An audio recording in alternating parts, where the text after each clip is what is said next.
আজি মই আপোনালোকক দেখাম ঘৰতে কেনেকৈ LED বাল্ব ৰিপেয়াৰিং কৰিব। প্ৰথমে মই এই দুটা LED বাল্ব লৈ লৈছোঁ আৰু এডাল চল্ডিং আইৰণ, চল্ডিং পেষ্ট আৰু এয়া চল্ডিং কইল আৰু এডোখৰ সৰু ৱায়াৰ লৈ লৈছোঁ। আৰু লাগিব আপোনালোকক এটা হোল্ডাৰ, টেষ্টিঙৰ কাৰণে এটা হোল্ডাৰ লাগিব। এইটো মই হোল্ডাৰটো যোগাৰ কৰি লৈছোঁ আৰু লগে লগে ইয়া মই বৰ্ডত ফিটিং কৰি লৈছোঁ আৰু এটা এটাকৈ এনেকৈ আপোনালোকক দেখাইছোঁ। LED বাল্ব এইটো বেয়া হৈ আছে, নজ্বলিছে আৰু অন্যটো ইয়াত জ্বলাই চাইছোঁ, অলপ জ্বলিছিলে যদিও এইটো ভালকৈ জ্বলা নাই, জ্বলা নাই। আৰু এইটো চাওক কি সুন্দৰকৈ জ্বলিছে, এইবিলাক চাওক জ্বলা নাই। আৰু মই এতিয়া লাহে লাহে ৰিপেয়াৰিং কৰিবলৈ চেষ্টা কৰিম। প্ৰথমে মই এইটো পৰাকেইটা খুলি লৈছোঁ আৰু অন্যটো খুলি ল'লোঁ। এতিয়া মই চল্ডিং আইৰণডাল গৰম হ'বলৈ অলপ দিছোঁ আৰু এতিয়া মই লাইটটো হোল্ডাৰত লগাই এফালৰ পৰা টেষ্টিং কৰি যাম। এইফালে যে যিবিলাক সৰু সৰু LED বাল্ব দেখিছে, সৰু সৰু এইবিলাক মই লাহে লাহে দুইটা মাথা প্লাছ আৰু মাইনাছত দুইটা একেলগে লগাই দিছোঁ। এফালৰ পৰা মই লগাই গৈছোঁ, এটা এটাকৈ চাই গৈছোঁ। এইটো চাওক এনেকৈ লগাই দিছোঁ, জ্বলা নাই। আৰু এইটো চাব জ্বলাই দিম, সেয়া জ্বলিছে। ইয়াত লগাই দিছোঁ, বাকীবিলাকত জ্বলা নাই, মাত্ৰ যিটো সেইটো আছে বেয়া আছে সেইটোহে জ্বলিছে।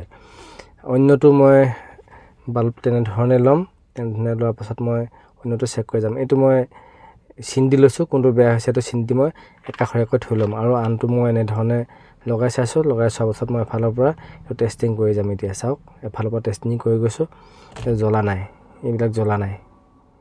এইটো চাইছোঁ জ্বলা নাই, অন্যটো লগাই চাইছোঁ জ্বলা নাই, দেখিছে জ্বলা নাই। আৰু এইটো চাব, এইটো মই লাহেকৈ লগাম এতিয়া, এইটো লাহেকৈ লগালে মানে জ্বলি গৈছে, দেখিছে। আৰু মই এতিয়া এডাল স্ক্ৰুড্ৰাইভাৰৰ সহায়ত এইবিলাক আঁতৰাবলৈ চেষ্টা কৰিম।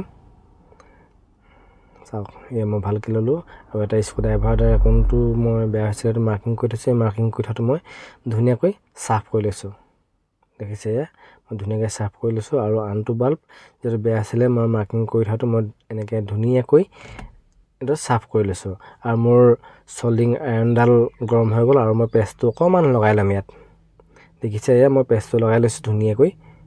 আপোনালোকে এনেধৰণে ঘৰতে কৰিব পাৰিব। এনেধৰণে পেষ্টটো অকণমান লগাই ল'ব যাতে এইটো চল্ডিং ৱায়াৰটো ধুনীয়াকৈ ইয়াত হেৰি হৈ যায়, চল্ডিংটো ভাল হয়। এইটো মই চল্ডিং কইলটো ল'লোঁ, চল্ডিং কইলটোৰ পৰা মই ধুনীয়াকৈ চল্ডিং আইৰণত অলপ লগাই লৈছোঁ আৰু অলপ লগাই লৈ এই যিখিনি চল্ডিংটো মই দুয়োটা প্লাছ আৰু মাইনাছ একেলগ হৈ যোৱাকৈ এইটো লগাই দিছোঁ ধুনীয়াকৈ।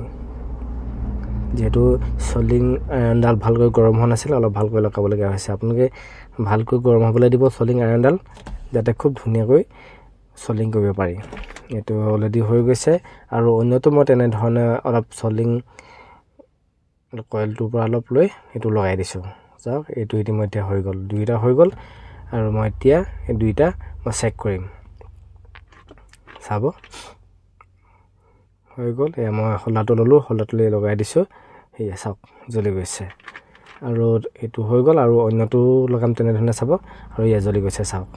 আপোনালোকে এনেধৰণে ঘৰতে LED বাল্ব যদি বেয়া হয় তেনেধৰণে আপোনালোকে ভাল কৰিব পাৰিব। আপোনালোকে LED বাল্ব বেয়া হৈছে বুলি পেলাই নিদিব।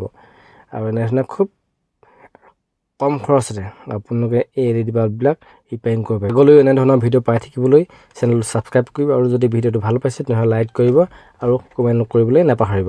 ধন্যবাদ।